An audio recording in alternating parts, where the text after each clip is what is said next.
कहते हैं, अगर रात के सन्नाटे में दूर से किसी के बूटों की आवाज सुनाई देती थी तो लोग दरवाजे बंद नहीं करते थे, दुआ करते थे कि वो काला बादशाह ना हो।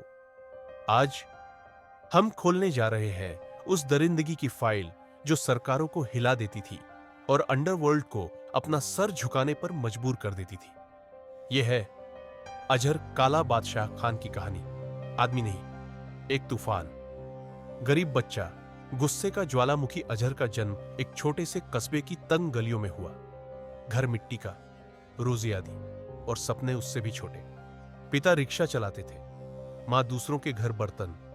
लेकिन अजहर के अंदर कुछ था, एक आग जो दुनिया को जलाने का इंतजार कर रही थी। स्कूल में हर हफ्ते मारपीट, गुस्सा ऐसा कि टीचर भी कहते ये बच्चा नहीं, बारूद है।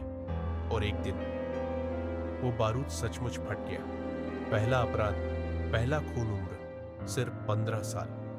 गली के पैसे वाले लड़के ने मजाक किया, गरीब का बेटा क्या बादशाह बनेगा।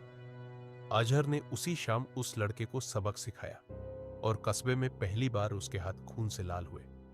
पुलिस पकड़कर ले गई। पूछा, क्यों किया? अजहर बोला, इज्जत छीनी तो जान ले ली, अगली बार इज्जत देने की बात करना। उस रात पुलिस ने भी समझ लिया, ये लड़का बड़ा होकर कुछ बड़ा करेगा। अच्छा या बुरा मालूम नहीं। अंडरवर्ल्ड में एंट्री। काला बादशाह का जन्म 18 की उम्र में कस्बा छोड़कर शहर आया। यहां उसे मिला खान चाचा, पुराना गैंगस्टर। खान चाचा ने कहा, दिल में धाड़ है, दिमाग में चालाकी है, तू मेरे साथ चलेगा। यहीं से अजहर की असली कहानी शुरू हुई। छोटे मोटे काम, फिर वसूली, फिर हथियार, और देखते ही देखते वो गैंग का सबसे खतरनाक आदमी बन गया। एक दिन खान चाचा ने कहा, तू काला बादशाह है, अंधेरे आइट में पलता है और अंधेरे से ही राज करता है। नाम काला बादशाह यहीं पैदा हुआ। अपराध की दुनिया पर राज अजहर अब सिर्फ आदमी नहीं था, एक सिस्टम था। जहां जाता लोग आंखें झुका लेते। उसकी टीम में 47 लड़के, सब जान देने को तैयार। काम क्या? जो भी शहर में बड़ा होता, काला बादशाह की इजाजत चाहिए। शराब से लेकर बिल्डिंग तक, सट्टा से लेकर चुनाव तक, हर जगह उसका हाथ। कहते हैं एक रात शहर की सारी सड़कें खाली थी। क्यों? काला बादशाह गुस्से में था। पुलिस बनाम बादशाह, सरकारें बदल गई, एसपी बदले, पर काला बादशाह नहीं। नई पुलिस टीम आई, ऑपरेशन ब्लैक किंग शुरू। पर अजहर हंसता था, कानून मेरा पीछा नहीं कर सकता, क्योंकि मैं उसकी परछाई से भी तेज हूं।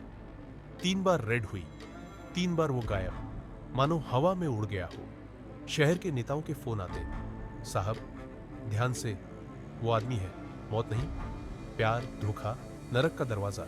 लेकिन हर बादशाह की कमजोरी होती है। अजहर की कमजोरी थी जोया। नर्म दिल, मासूम आंखें, और अजहर का बिल्कुल उल्टा स्वभाव। दोनों का रिश्ता छुप कर चलता रहा। जोया चाहती थी कि अजहर ये दुनिया छोड़ दे, पर अजहर बोला, मेरी दुनिया ही मेरा सच है। यही गलती थी। जोया को पुलिस ने पकड़ लिया और दबाव में उसने अजहर की पूरी जानकारी बता दी। ये पहला और आखिरी धोखा था जिसने काला बादशाह की कहानी मोड़ दी। मुठभेड़, मौत से मुकाबला। उस रात शहर में तूफान था। पुलिस, एसटीएफ, कमांडो, सब एक ही जगह जमा। लाउडस्पीकर चिल्लाया, काला बादशाह, हथियार डाल दे। अजहर बाहर आया, हवा में धुआं, हाथों में पिस्तौल। हंसकर बोला, मैंने मौत से सौदा कर रखा है, तुम मुझे खरीद नहीं सकते। फिर गोलियां चली, अंधेरा रोशनी बन गया और अजहर जमीन पर गिर गया।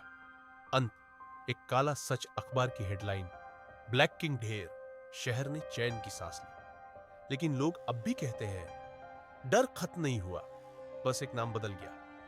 कहानी खत्म, पर सवाल नहीं। क्या अजहर जन्म से अपराधी था या समाज ने उसे बनाया? आज भी उसके गांव की दीवार पर धीमी आवाज में एक पंक्ति लिखी है, कभी कभी बादशाह पैदा नहीं होते, हालात बना देते हैं।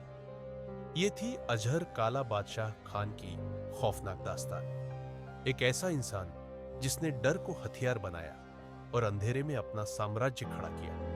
अगर आपको इस डॉक्यूमेंट्री जैसी असली फील कहानी पसंद आई तो याद रखिए, कानून सो सकता है पर अंधेरा कभी नहीं।